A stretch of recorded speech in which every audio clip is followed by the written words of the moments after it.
देखिए, एक correct formula must always confirm to the law of multiple proportion. Basically इस question में जो कॉन्सेप्ट था, ऑप्शंस थे, वो यही थे कि करेक्ट फार्मूला तो always confirm to the law of multiple proportion जो जॉल डॉल्टन का था।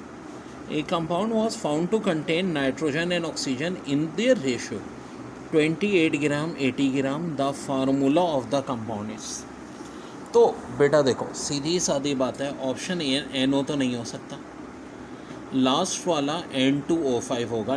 क्योंकि देखो, एक नाइट्रोजन का मास 14 है, दो का 14 2 ज़ा 28 हो जाएगा, ऑक्सीजन 16 5 ज़ा 80 हो जाएगा।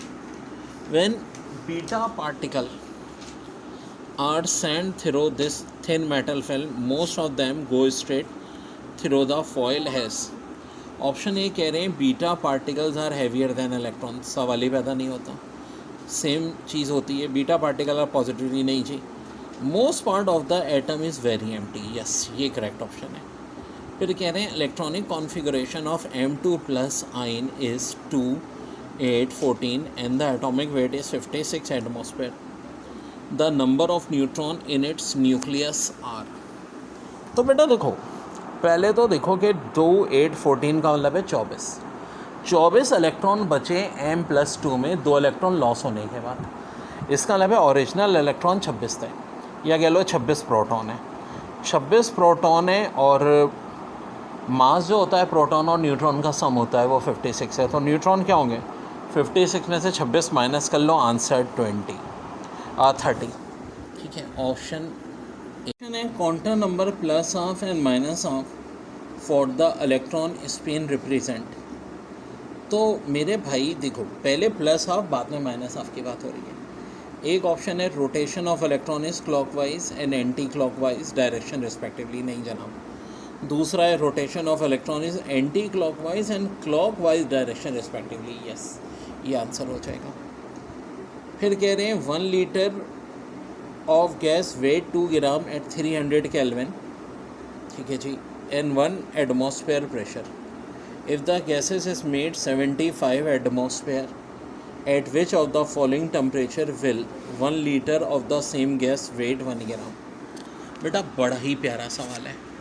देखो, ऐसे सवालों के लिए फार्मूला होता है P1V1 upon P2 V2 equal to N1 T2। P1 इन्होंने दिया हुआ है 1 एटमॉस्फेयर, ठीक है, और P2 75 एटमॉस्फेयर। V1 V2 दोनों 1 लीटर हैं, तो भाई वो कैंसिल हो जाएंगे। अब नंबर ऑफ मोल्स तो नहीं दिए हुए, लेकिन नंबर ऑफ मोल्स बराबर होता है weight divide by molecular weight. Given weight 2 है, मॉलिक्यूलर वेट को m मान लेते हैं। फिर ये जो बाद में वेट है कह रहे हैं 1 ग्राम हो गया, यानी ये जो सेकंड वाले का वेट है 1 अपॉन मॉलिक्यूलर वेट। पहले वाले का टेम्परेचर T1 300 दिया है, T चाहिए। अब देखो ये mm कट जाएगा बच्चों, फिर तो बहुत आसान है, T इधर डिवाइड है उधर मल्टीप्लाई कर लो, T चाहिए। 75 इंटू 2 इंटू 300, आंसर हो जाएगा 4500 केल्विन। ठीक है बेटा, 4500 kelvin is. Which of the following pairs of gases have same rate of diffusion, CO2 and N2O, CO2 CO। तो बेटा देखो, सेम तब होता है जब मॉलिक्यूलर वेट सेम हो। CO2 का मास 44, N2 का 28 प्लस 16 44, तो of course option A is correct. फिर कह रहे हैं for the equilibrium reaction 2NO2 and 2O4 plus 61 kilo joules increase of the temperature. बेटा ये एक्सो है या एंडो है, पहले तो इसको पहचानो, ये एक्सो है। अक्सर लोग इसे गलत कराते हैं। भाई ये इधर प्लस है ना, यहाँ जाके क्या हो जाएगा, माइनस हो जाएगा।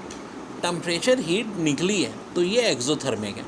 भाई वो डेल एच का साइन अलग होता है, डेल एच पॉजिटिव होता है, एंडो होता है। यहाँ पे प्लस का मतलब है कि इधर जाके माइनस हीट निकली है।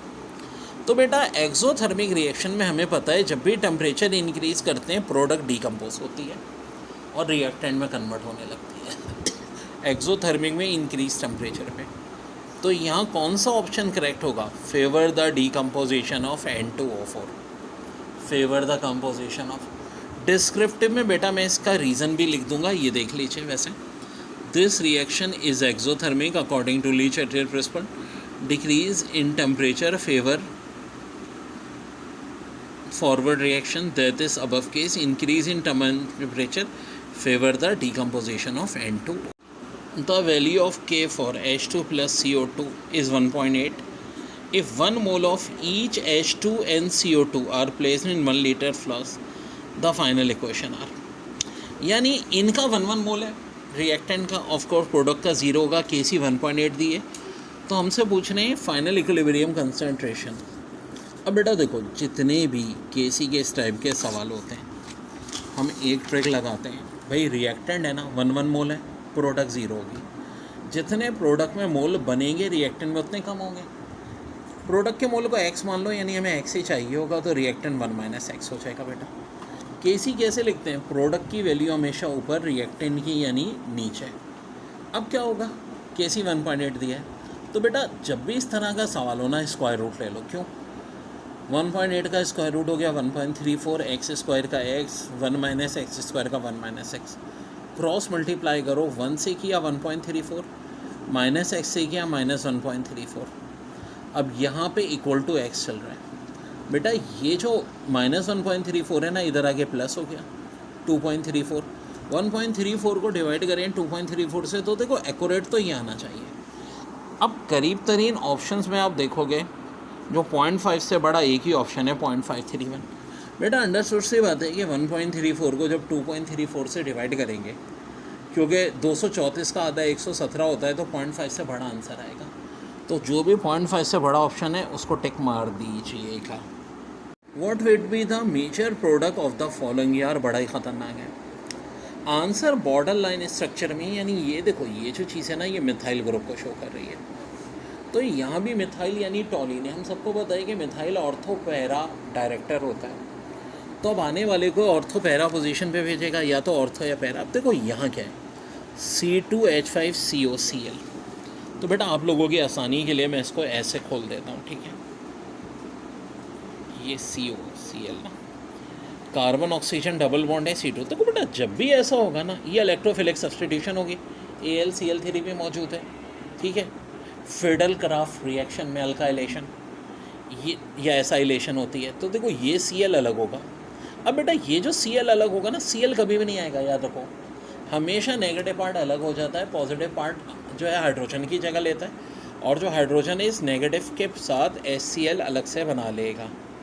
अब बेटा Cl तो नहीं आएगा, ये पूरी चीज़ ना कहीं लग जाएगी। अब कहाँ लगेगी भाई, अल्काइल है, या तो ऑर्थो पे बैठेगा, पैरा पे बैठेगा।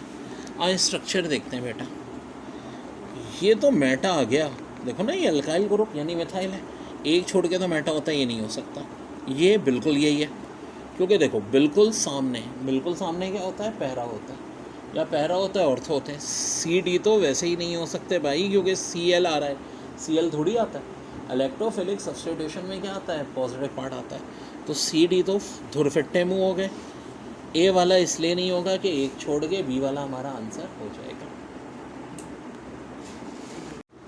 What is the product of the below reaction, ये भी बॉर्डर लाइन स्ट्रक्चर दिया है भाई। बॉर्डर लाइन को पहले तो देखो हमेशा कन्वर्ट करो, इसका मतलब क्या है, ये जो O डबल है, पहले तो ना शरीफाना रिएक्शन में अपने तरीके से कन्वर्ट कर लो भाई। इसका मतलब है कार्बन ऑक्सीजन डबल बॉन्ड है, और देखो बॉर्डर लाइन में कभी हाइड्रोजन शो नहीं करते, वैलेंसी 4 पूरी नहीं हो रही ना इस कार्बन की, एक तरफ CH3 है तो यहाँ H होगा, यानी एल्डिहाइड है, और 2 कार्बन वाला या तो इथानल या एसिटाल्डिहाइड। इसका मतलब क्या है, 1 कार्बन 2 कार्बन 3 और OH यानी अल्कोहल यानी प्रोपानॉल, ठीक है। अब बेटा मेरी एक मैजिकल ट्रिक याद रखो, जब भी अल्कोहल का एल्डिहाइड कीटोन से रिएक्शन करेंगे, ये ऑक्सीजन वाला डबल बॉन्ड ब्रेक होगा, और अल्कोहल का जो H है ना, हमेशा ये ओवर अट्रैक्ट कर लेगा। पहली बार डबल बॉन्ड ब्रेक होगा, ये याद रखो, और H यहाँ अट्रैक्ट हो जाएगा, ये हो गया। अब देखो बेटा CH3 अपनी जगह था, H अपनी जगह था, अब एक वैलेंसी खाली हो गई, और यहाँ का H चला गया, तो ये OC3H7 अकेला है, तो ये बनेगी फाइनल प्रोडक्ट, ठीक है।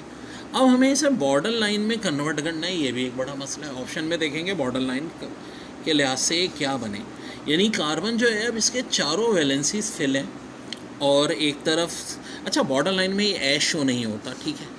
तो आए देखते हैं भाई, डबल बॉन्ड तो ऑक्सीजन का रहेगा ही नहीं, ये 2 ऑप्शन तो धुरफट्टे में हो गए। लेकिन मेरे भाई ये O मौजूद है, एक O मौजूद होना चाहिए। ऑप्शन बी में O भी मौजूद नहीं है, D होगा। देखो ये हमारा सेंट्रल कार्बन हो गया, ये वाला बॉर्डर लाइन का मतलब है ये CH3, ठीक है। एक तरफ OH और एक तरफ होना चाहिए OC3H7, तो O ये है, C3H7 ये हो गया। बॉर्डर लाइन में कभी ये खाली H को शो नहीं करते, तो करेक्ट आंसर ये ख़तरनाक था। ये भी क्वेश्चन है, which would be the product of the below reaction. यार ये है क्या? फिर बॉर्डर लाइन स्ट्रक्चर, एक कार्बन 2 3 4, चौथे कार्बन पे डबल बॉन्ड और OH, कार्बोक्सिलिक ग्रुप, कौन सा एसिड, ब्यूटानिक या ब्यूटायरिक एसिड, और SOCl2 बिग 3 में मैंने बताया था, ठीक है।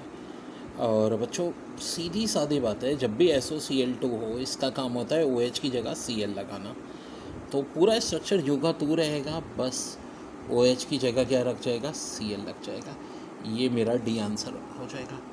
विच of following of heat of formation indicate that the product is least stable. तो एक ट्रिक मैंने बताई थी क्लास में जब बच्चों को सवाल करवाए थे कि greater negative value of del H shows greater stability और greater positive value of del H show less stability. तो हमसे तो पूछें लेस स्टेबल, तो जिसकी पॉजिटिव वैल्यू बेटा सबसे ज़्यादा होगी, सबसे ज़्यादा पॉजिटिव वैल्यू कौन सी है, नेगेटिव वाले तो होंगे नहीं, तो हो जाएगा +64.8, ये हमारा आंसर हो जाएगा बच्चों। Very very important. फिर most abundant salt of sodium in nature, ये तो बचपन से पढ़ रहे हैं, सोडियम क्लोराइड। बड़ा अच्छा है, what is the volume in cm³ of 3.01 × 10⁻23 molecules of O2 gas at STP। 3.01 है तो ये हो जाएगा, ठीक है जनाब। नंबर ऑफ एटम्स देखो, अगर 6 होते हैं ना STP पे तो 22.4 DM³ होता है। 6 का आधा 3, तो 22.4 का आधा 11.2 आंसर DM³ में होता। DM³ में नहीं पूछा, CM³ में पूछा है। 11.2 को क्या करेंगे, मल्टीप्लाई कर देंगे, 11200 आंसर, यानी कि आपका ऑप्शन डी हो जाएगा। फिर amount of solute present in given amount of solvent is called. तो देखो ये जो बेसिकली कॉन्सेप्ट है, डेफिनेशन है ये कंसंट्रेशन की। फिर कह रहे हैं in the reaction 2Fe + Cl2 2FeCl3 क्या चीज़ हो रही है। वो देखो बेसिकली ये हो रहा है भाई, फेरस भी ज़ीरो है, क्लोरीन भी ज़ीरो है, फेरस +3 हो गया। पॉजिटिविटी कब होती है, जब लॉस ऑफ इलेक्ट्रॉन, और लॉस ऑफ इलेक्ट्रॉन का मतलब है Fe इज़ ऑक्सीडाइज, तो Fe is oxidize, option C correct. देखो Cl रिड्यूस का ऑप्शन था ही नहीं, वरना ऑफ कोर्स वो भी सही होता। फिर कह रहे हैं process in which electric current is use to carry out non spontaneous reductions reaction is called. तो ये प्रोसेस इलेक्ट्रोलाइसिस कहलाता है, सब्सटेंस इलेक्ट्रोलाइट होता है। तो चूँकि प्रोसेस पूछा है तो आंसर हो जाएगा इलेक्ट्रोलाइट। कह रहे हैं enthalpy of certain reaction of 273 kelvin is 20.75 kilojoules. The enthalpy of same reaction at 373 Kelvin, if heat capacity of reactant and product is same, will be।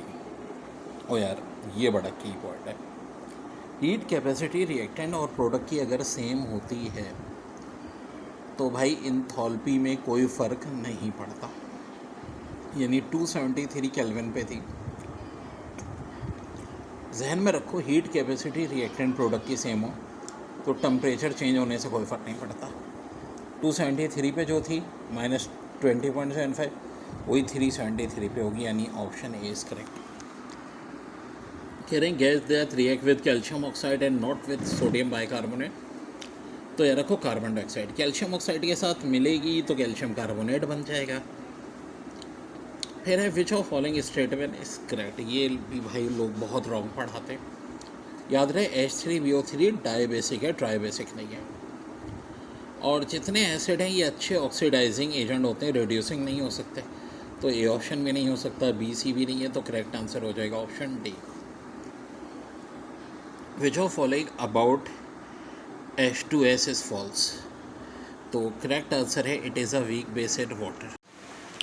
देखिए मॉलिक्यूलर स्ट्रक्चर जो है हाइड्रोकार्बन का दिया हुआ है ये रहा, ठीक है, और 4 कार्बन 10 हाइड्रोजन यानी नॉर्मल ब्यूटेन है, ठीक है।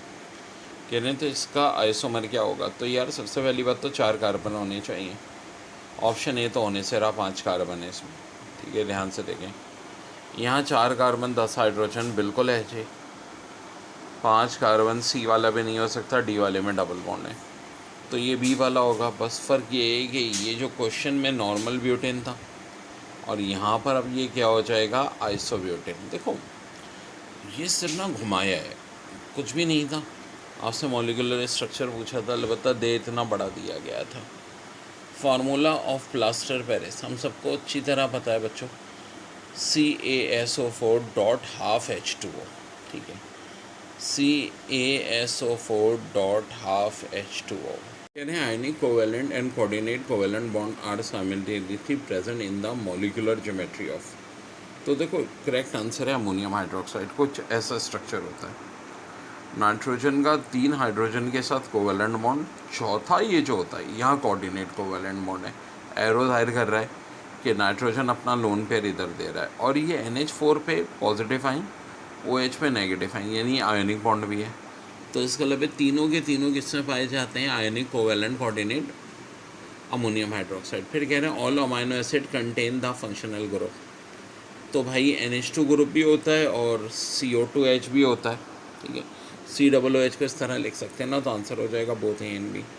Alanine, lysine and tryptophan are, तो ऑफकोर्स ये अमाइनो एसिड ही होते हैं मेरे भाई। आप एलानाइन से पहचान सकते हो, मशहूर है ये काफ़ी। What happen when 1 mole of ethane is mix in the dark at the room temperature with the 6 mole of chlorine. यार हाइड्रोकार्बन की हेलोजनेशन होती है, सनलाइट में फोटोकेमिकल रिएक्शन होते हैं, तो डार्क में तो कोई रिएक्शन ही नहीं होगा, हम कहेंगे देयर इज़ नो रिएक्शन। देखिए, how would an ammonium group effect an benzene ring for subsequent reaction. ये स्ट्रक्चर दिया है यार। देखो अगर कुछ इस तरह का ग्रुप हो अमाइन जिस पे एक लोन पेयर हो NR3 के साथ, तब वो अमाइन ऑर्थोपैरा तो होता है, लेकिन लोन पेयर हो तो एक्टिवेटिंग होता है। यहाँ लोन पेयर नहीं है, ध्यान से देखो, बल्कि प्लस का निशान है। तो ऑर्थोपैरा पे तो भेजेगा, लेकिन एक्टिवेट नहीं करेगा बल्कि डीएक्टिवेट करेगा, ठीक है। किसकी वजह से, इस प्लस साइन की। बड़ी अहम बात याद रखना, लोन पेयर हो अमाइन ग्रुप में तो ऑर्थोपोरा एक्टिवेटिंग, और अगर प्लस हो तो deactivating. Which of following would be the best solvent for SN2? H2O, CH3, CH2OH, CH3SO, CH3। तो देखो जो पहला वाला है, पहले दो ऑप्शन है ना, वाटर और इथाइल अल्कोहल, ये तो SN1 के लिए होते हैं। और ये जो है ना CH3SO, CH3, ये बेसिकली होता है SN2 के लिए। इस तरह हम इस स्ट्रक्चर को लिख सकते हैं। तो करेक्ट आंसर हो जाएगा ऑप्शन सी।